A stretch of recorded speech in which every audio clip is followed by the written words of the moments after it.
Welcome to CMO Confidential, the podcast that takes you inside the drama, decisions, and choices that go with being the head of marketing. Hosted by five-time CMO Mike Linton. Welcome, marketers, advertisers, and those who love them, to Chief Marketing Officer Confidential. CMO Confidential is a program that takes you inside the drama, the decisions, and the politics that go with being the head of marketing at any company, and what is one of the most scrutinized jobs in the executive suite. I'm Mike Linton, the former CMO of Best Buy, eBay, Farmers Insurance, and Ancestry.com, here today with my guest, Dave Reibstein, Professor Reibstein, I should say. Today's topic, a B School professor talks about marketing, brand value, the metaverse, and measures. Now, Dave has been studying business for many years. After starting his teaching career at Harvard Business School, he moved to Wharton, where he has been a professor of marketing since 1980. Dave, I wish you went to some good schools. He has served as a board member and advisor to numerous companies and was also the chairman of the board of the American Marketing Association and the co-founder of Responsible Research in Business and Management. Borrowing from one of my old Farmers Insurance campaigns, Dave knows a thing or two since he's seen a thing or two. Welcome, Dave. Oh, thank you, Mike. You didn't have to mention the year. You just could say I've been doing this for a little bit, but you got it out there.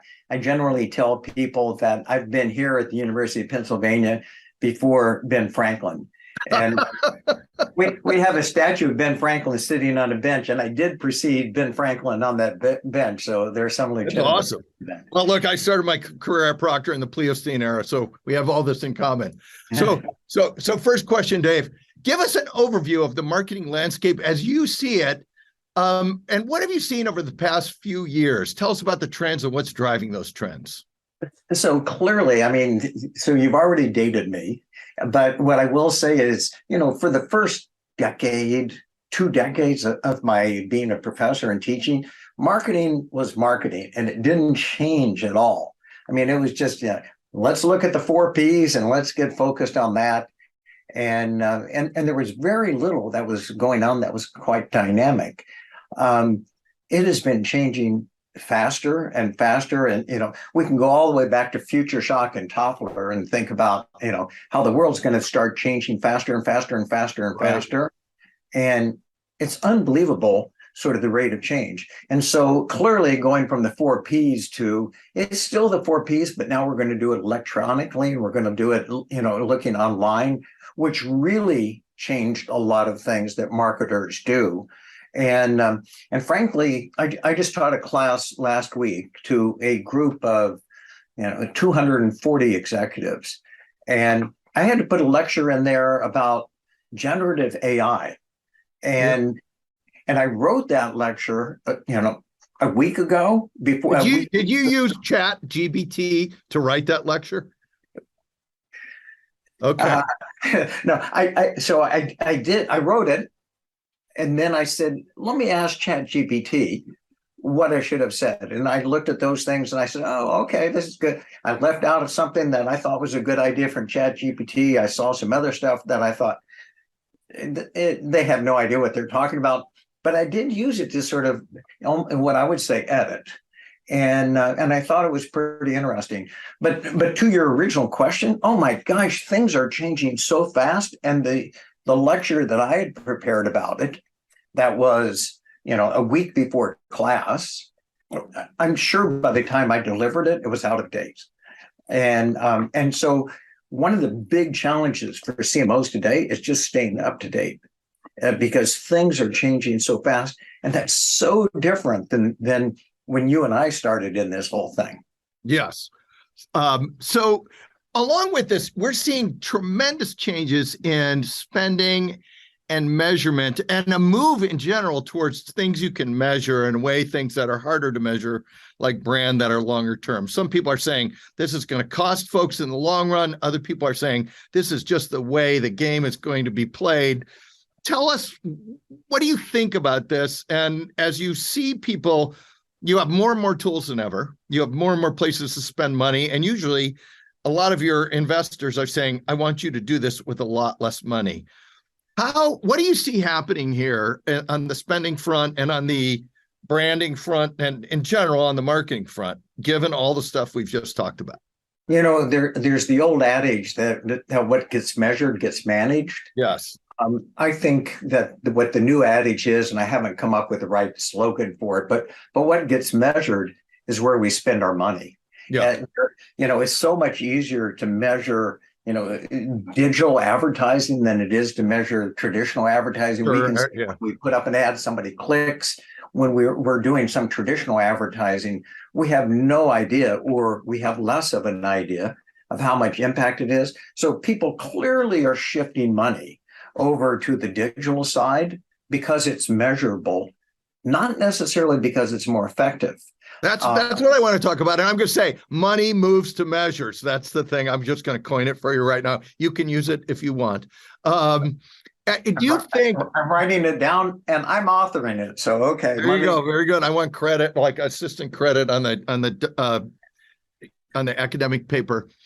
Is this move away from non-measurable things going to cost people in the long run, in your judgment? Because you're in a seat where you don't have to. You can say whatever you think is right. Well, my answer is absolutely, and I'll put it another way. We saw previously, money moving away from advertising to promotion. Right.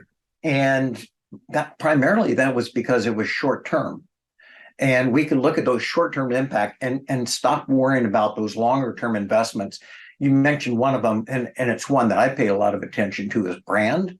Yeah. I think there's less focus on developing brand and more focus on what it is that we could measure in a short-term basis. And so we've gone from traditional to promotion to now, it's much more of a digital communication, but towards transactions rather than really connection with customers, creating that relationship, and more importantly, that brand. And so I see that happening, and I do think it's to the detriment of companies. It may not be to the detriment to careers, because hopefully you get to see what it is that I'm doing and I get promoted quickly. Yeah. But in terms of making a long-term sustainable business that has some value, I am concerned about that. So if I sum that up, I would say maybe good for careers, but detrimental to companies. I gotta write it down again. So you just call me and I'll help you out on all your academic papers. I want to go back to the promotional thing before we move back to the brand. One of the things that we saw in promotions, I think it was, 20 years ago or so, was the move to price reduction when we talked about promotion. That's what you're talking about, right? Money started moving to everything in sales because you could guarantee the sales by dropping the price, even if that degraded your value proposition over time. Is that right? Is that the right way to look at it? Dropping price, it's one form of promotion. Running coupons, boy, we get to count those coupons. We know we send out those coupons, we get to see the immediate response on that. It's absolutely part of what it is that I'm talking about. We can also think in terms of trade promotion. Yeah. I want to get on your shelf at Best Buy. Yeah. And I want to, and when I do that, I get to see the results. I don't get to see that as much when I'm investing in product improvement.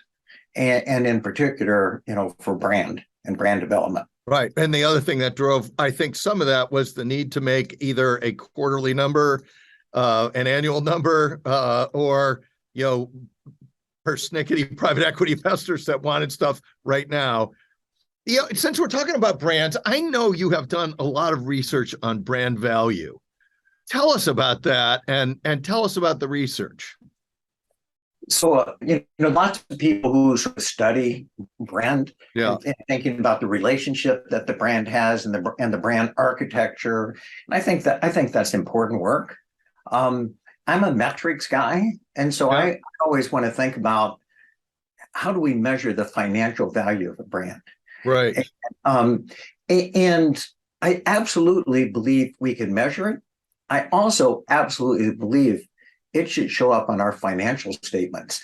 And it would be a real way to reflect, look, I as the CMO, this is what it is that I've done, and this is how I'm building my brand. And here's what value it has to the company, and how that would elevate marketing in the eyes of the rest of the organization. Absolutely amazing. And the thing that gets me is if you buy a company.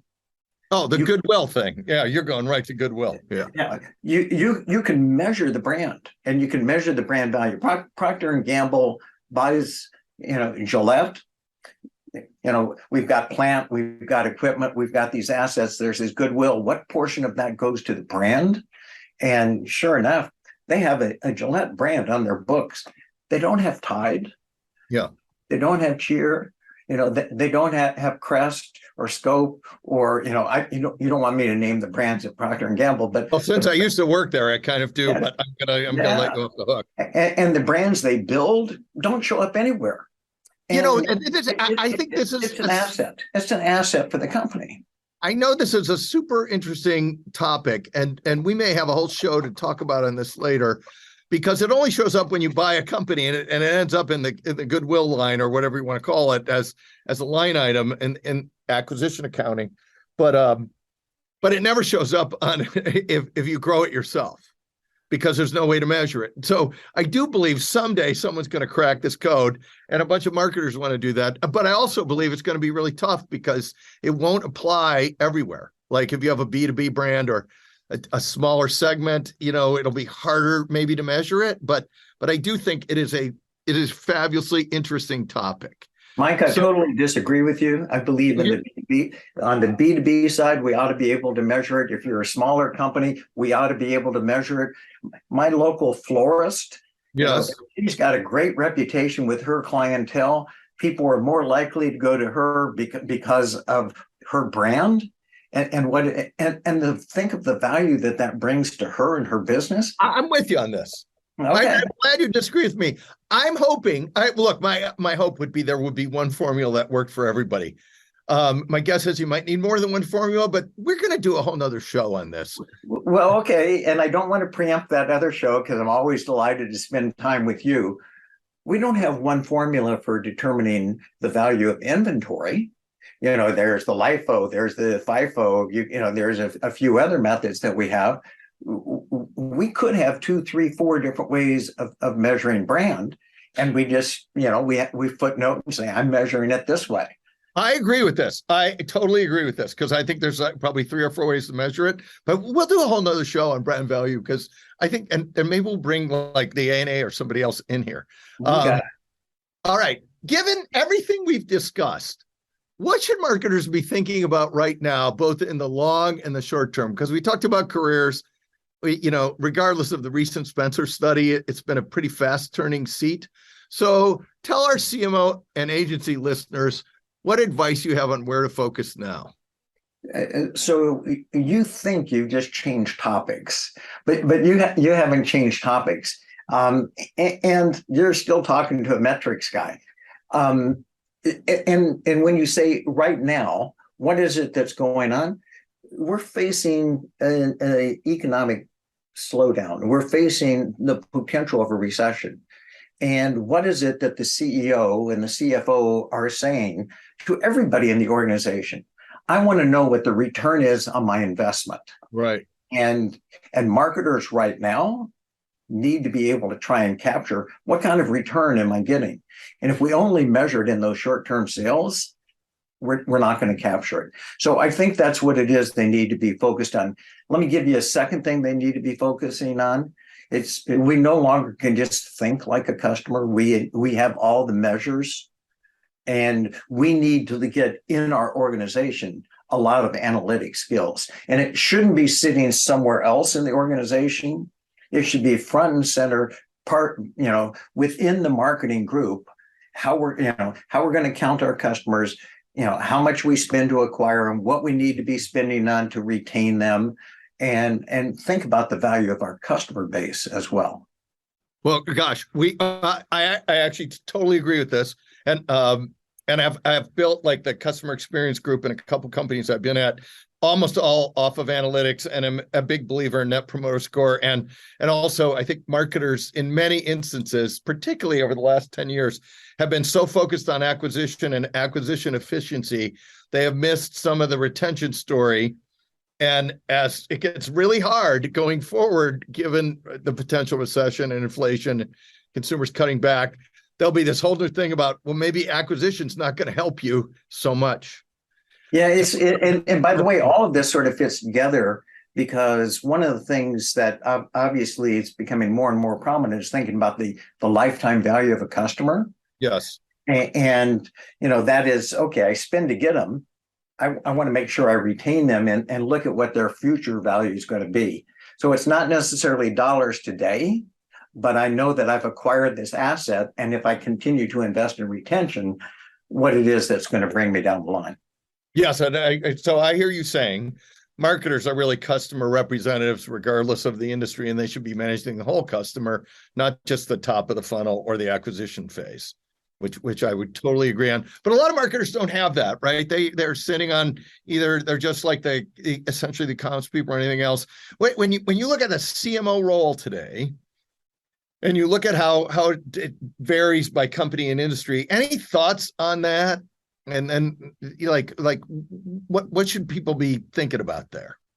So first of all, how it differs by industry and type of company is there's some industries where you've got individual level data and you really have got an advantage because you can sort of track what each of your customers are doing. You can somewhat customize some of the messages that you're sending out, and maybe even some of when they go to your website, they're going to see something a little bit different.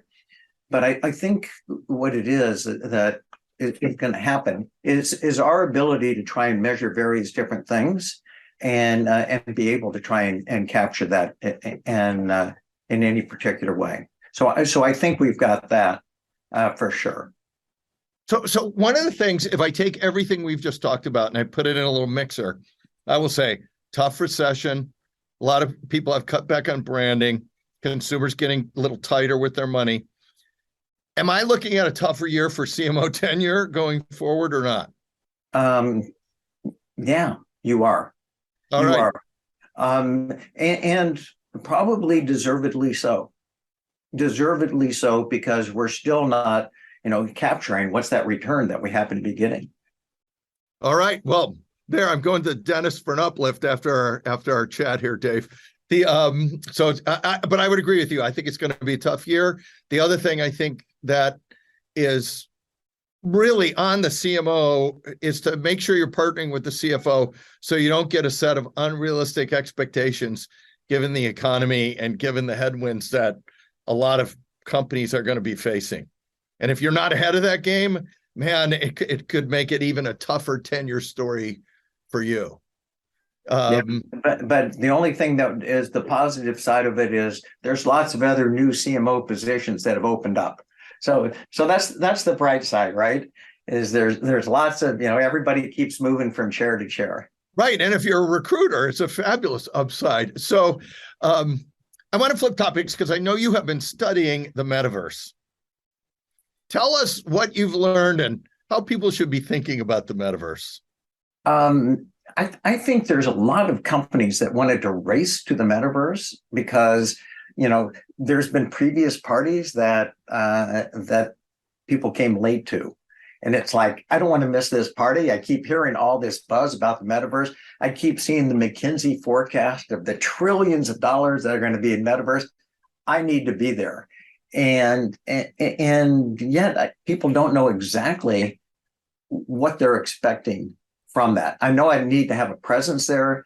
Am I using it to build brand? Am I using it to make money in this metaverse? Am I using it to drive sales so that I can, make money, in the real world that's out there? I got to tell you, I've now interviewed a number of companies that have a presence in the metaverse, and it's not clear the companies have got their head around what exact role they hope for it to have, other than I know I need to be there. I just need to be there. And so that's part of where we are. I'm still not convinced. You know, call me old school. In fact, I think you started the interview that way. Hey, I've been doing this for a long time, and that's right. I do not believe I used those exact words, but okay. Well, okay, not those exact words, but it turns out that I'm still I think it's going to survive. I don't think it's going to be the panacea that we'd heard, everybody talking about. And so I think the jury's still out, and the dust is eventually going to settle.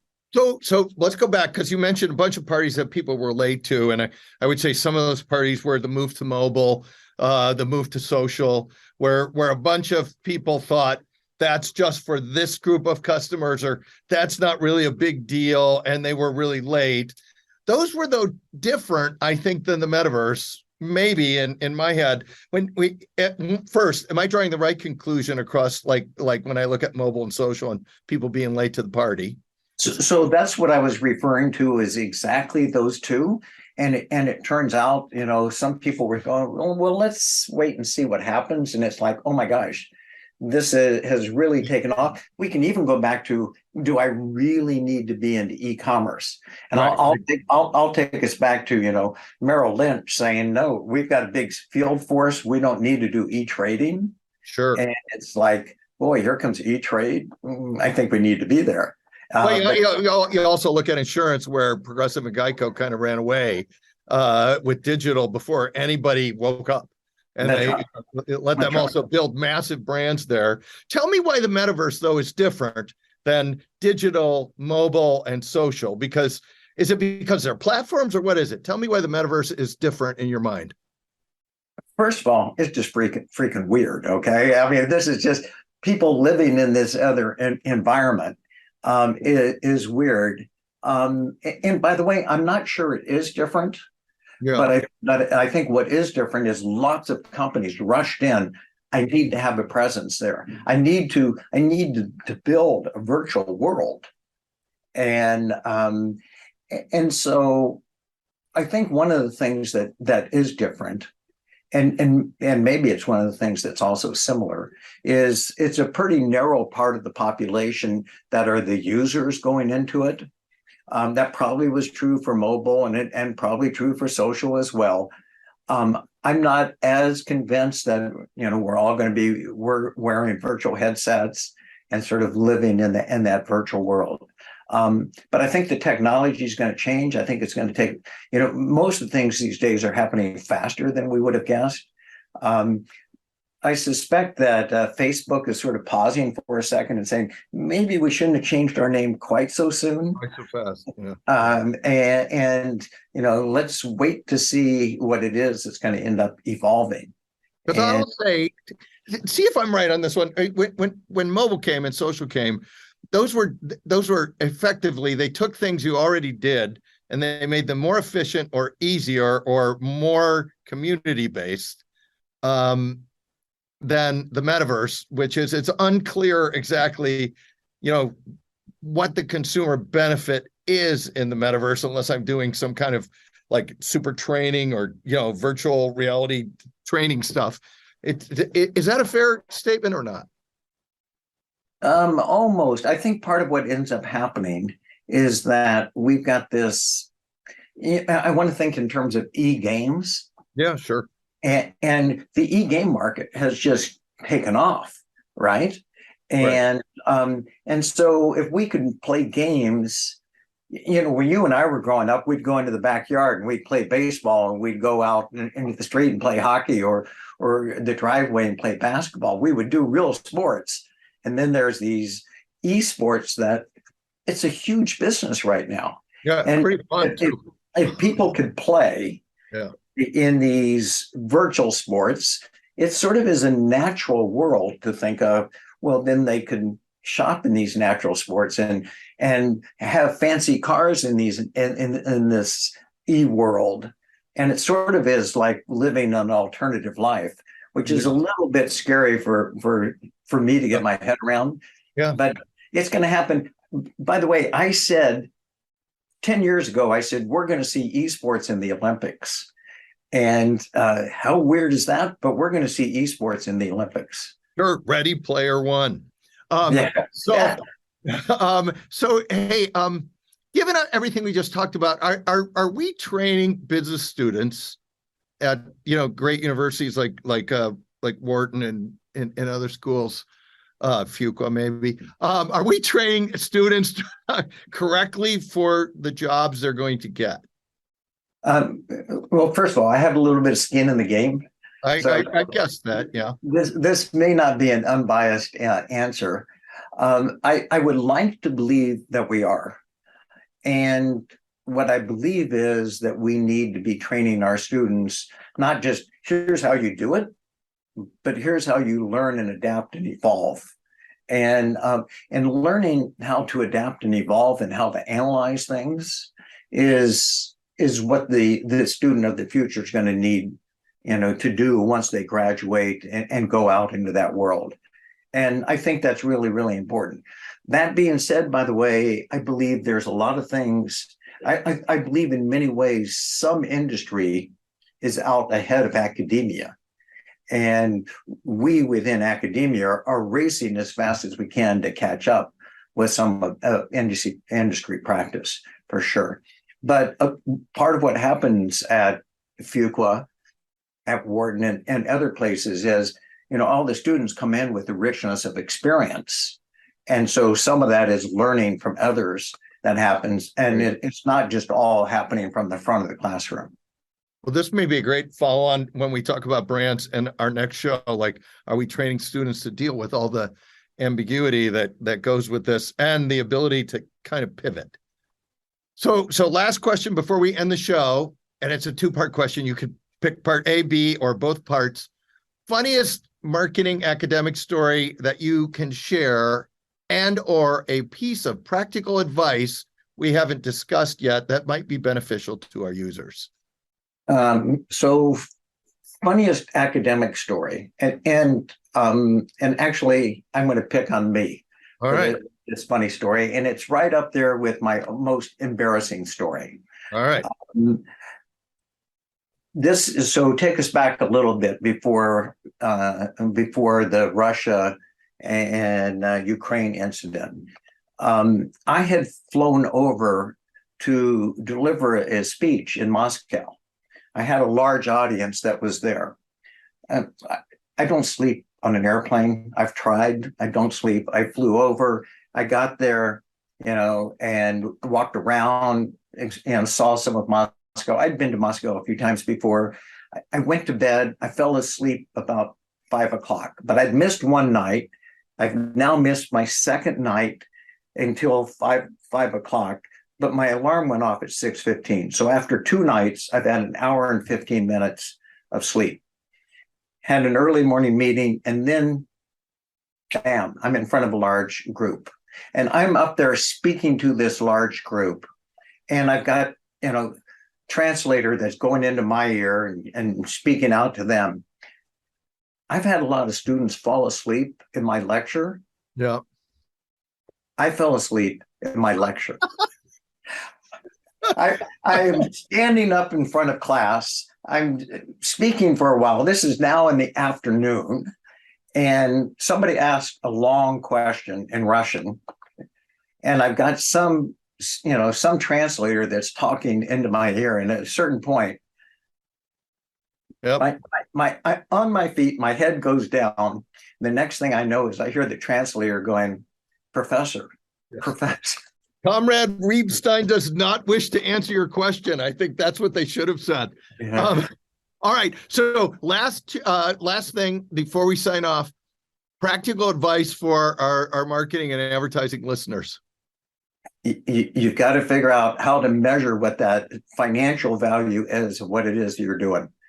It is really important. Your budget's going to be sliced unless you can justify what your spending is delivering. And you've got to justify it not in terms of marketing metrics. You've got to justify it in financial metrics. And that's where your future lies. I agree with that. We have a whole show on why marketers should learn to speak financial. So thank you, Dave. And thanks to everyone for listening to CMO Confidential. Look for more of our shows on Spotify, SoundCloud, Apple, and YouTube, which include what venture capital really thinks about marketing, why the short shelf life of CMOs parts 1 and 2, why is marketing innovation so freaking hard, and will the obsession with measurement destroy the marketing function? What? I'm going to have to listen in on all this, and I'm going to be a heckler on your show. So we would love nothing more, and we will be bringing you back to talk about brand and some other stuff. And thank you for the time. Thank you, Mike. Today's episode of CMO Confidential is brought to you by CMOcoaches.com. Are you a current or aspiring chief marketing officer looking to take your career to the next level? You should work with a CMO coach. CMO coaches are former CMOs who are nationally certified coaches. So whether you want to improve your leadership skills, develop your team, or drive better business results, we have the experience and expertise to help you succeed. To learn more, visit us at CMOcoaches.com.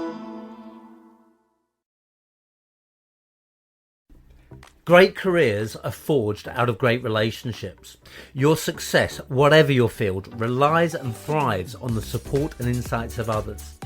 I'm Andy Lapata, an author and speaker on the power of professional relationships.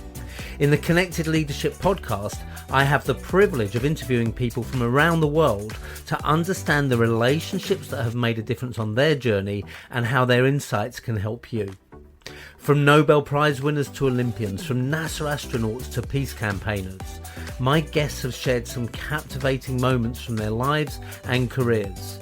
Combined with experts from leading universities, cutting-edge authors and giants of business, the Connected Leadership podcast aims to inspire, educate and entertain.